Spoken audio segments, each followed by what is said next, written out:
Bonjour à tous et bienvenue sur Développement Facile. Dans cette nouvelle vidéo, vous allez apprendre à utiliser les bonnes pratiques pour créer des sites mobiles pour les terminaux mobiles, que ce soit les smartphones ou les tablettes, grâce aux nouvelles propriétés CSS3. Donc il y a tout un tas de bonnes pratiques à respecter, c'est ce que vous allez découvrir dans cette vidéo. Donc tout d'abord, comme vous vous en doutez sûrement, avec les smartphones ou les tablettes, on accède très souvent à Internet via la 3G, un petit peu via la 4G, mais ce n'est pas encore très développé. Donc c'est beaucoup en 3G ou 3G+. Donc bien évidemment, le site pour mobile doit être le plus léger possible et effectuer le moins de requêtes possible au serveur. Donc optimisez ça, la taille de vos fichiers CSS, le moins de requêtes possible au serveur. Donc déjà, vous devez inclure les feuilles de style via un fichier externe. Pourquoi? Si vous avez plusieurs pages qui utilisent le même fichier CSS via un import externe, eh bien, ce fichier CSS il va être mis dans le cache du navigateur et donc ça va être un chargement beaucoup plus rapide de votre site internet. Donc, pensez à minimiser également vos feuilles de style pour qu'elles prennent le moins de place possible. Donc, je vous ai mis ici deux adresses de site cssminifier.com et rafresh-sf.com/ui. Donc, ça va vous permettre de minimiser la taille de vos feuilles de style CSS. Donc, elles seront encore plus rapides à charger. Et donc, votre utilisateur, il attendra moins de temps pour charger son site internet sur son smartphone, tout simplement. Utilisez plutôt un défilement vertical, donc que ce soit sur une tablette ou sur un smartphone, on utilise un défilement vertical, c'est beaucoup plus intuitif, beaucoup plus simple. Le défilement vertical est vraiment très peu utilisé, donc adaptez la largeur, comme je vous l'ai dit, de votre site à la taille de l'écran, du périphérique tout simplement. Vous pouvez également utiliser un système d'affichage sous forme d'accordion. C'est-à-dire sous forme d'accordion, il y a un menu, on clique, ça ouvre.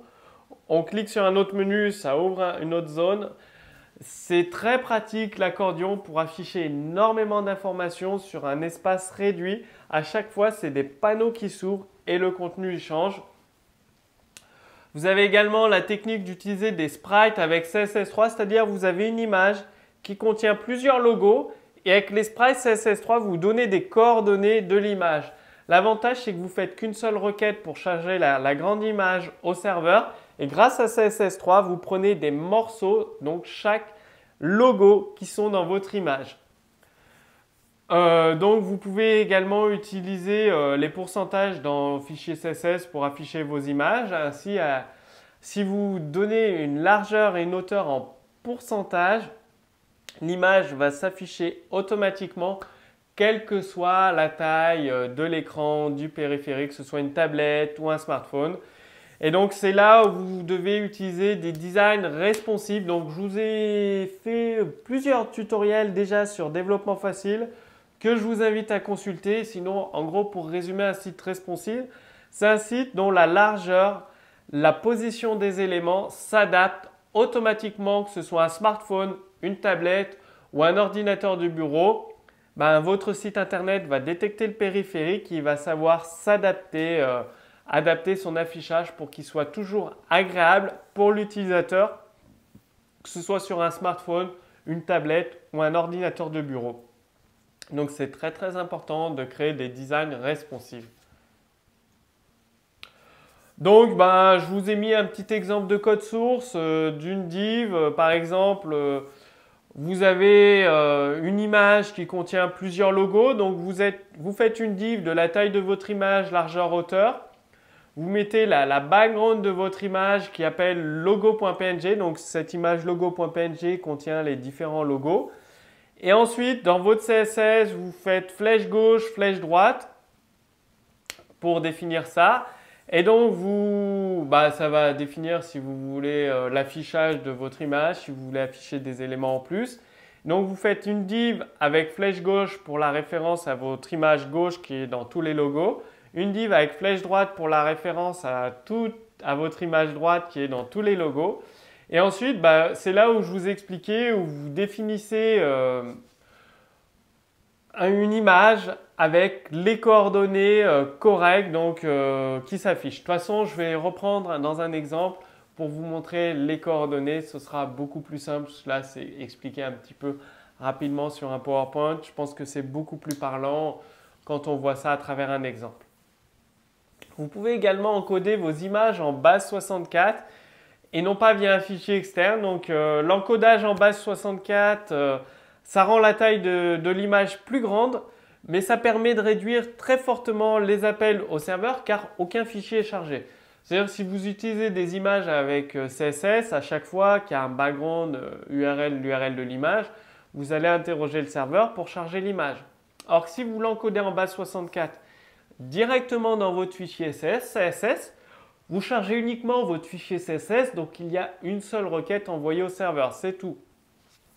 Donc, je vous ai mis une URL d'un site qui va vous permettre de convertir vos images en base 64. C'est très très pratique. Le seul inconvénient, c'est que la base 64, ça définit une taille d'image plus grande, donc ça prend plus de poids dans vos fichiers CSS. Donc, faut allier les deux. C'est à vous de voir en fonction, soit vous privilégiez le poids, soit vous faites plus de requêtes au serveur. À vous de faire des tests en fonction de ce que vous souhaitez. Donc, je vais vous montrer un exemple de code source pour créer un accordion. Ça permet d'afficher tout un tas d'informations dans un espace très réduit en taille d'écran.